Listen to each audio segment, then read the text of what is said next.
Hey everybody, my name is Timothy Wade, and this is the Safety Wire podcast, where we will be looking at aviation safety from the ground up.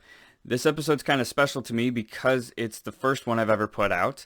I've put out some content over the past year regarding SMS, regarding aviation safety, and received a ton of great feedback on it, so I wanted to take this to the next level. So thank you for all the feedback from everybody who has chimed in, asked questions, and has kind of enhanced that program for me. So very excited to be starting this podcast.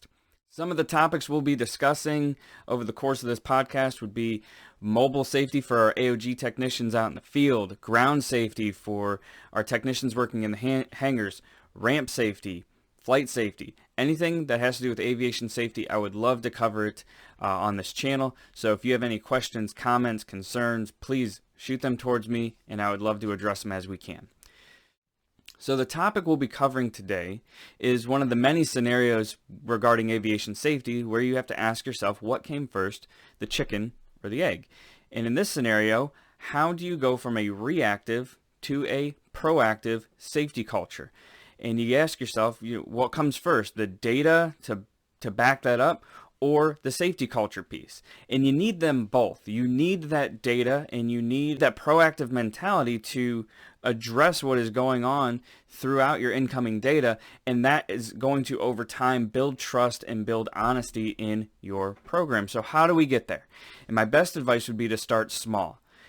Go out into the floor, go out into the shops, ask what's going on, ask what issues people have, and start to fix them in a limited basis, and that will start to gain trust in the program. For example, if you go out into your back shop and it's very dimly lit and technicians are struggling to see what they're doing, you almost don't need to ask, but go fix the lights. Have a facility maintenance ticket put in, have an electrician come in and fix a couple of the lights, brighten up the area, show that their concerns matter to you, their voice matters. And they're going to start to trust that safety program. They're going to remember when they have a problem next, hey, I mentioned that the lights were burned out and the safety team made that a priority for them and they got it corrected pretty quickly. What can we move on to next? What is concerning us next? And that trust is going to build, and the culture is going to build, and your data in your system is going to build up. To go from the reactive to the proactive, you need as many safety reports as possible. No longer is aviation safety something that is judged on how many incident and hazard reports are submitted. I don't care how big your organization is, the number of reports you receive will never be detrimental to an organization. That does not show that the organization is poorly run. That shows that there is an honesty and an integrity throughout the organization that they want to see something improve. Okay, so never associate a large amount of reports for a poorly operated organization. That just means they have an honest organization that wants better for themselves. So those little reports, the small dents from a dropped tool, the scratches, the chipped paint, those things, that builds your base for a great safety and reporting culture. And that way you can build that up to where you can start to predict when something's going to happen. For example, I used a drop tool.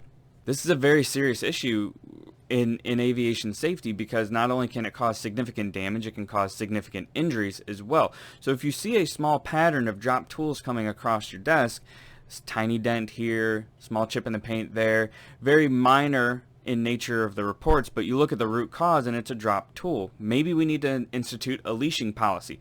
Maybe we need protective mats on the ground. Maybe we need to cordon off our lift areas and protect the areas that are being worked. There's so many different scenarios you can look into regarding that issue alone.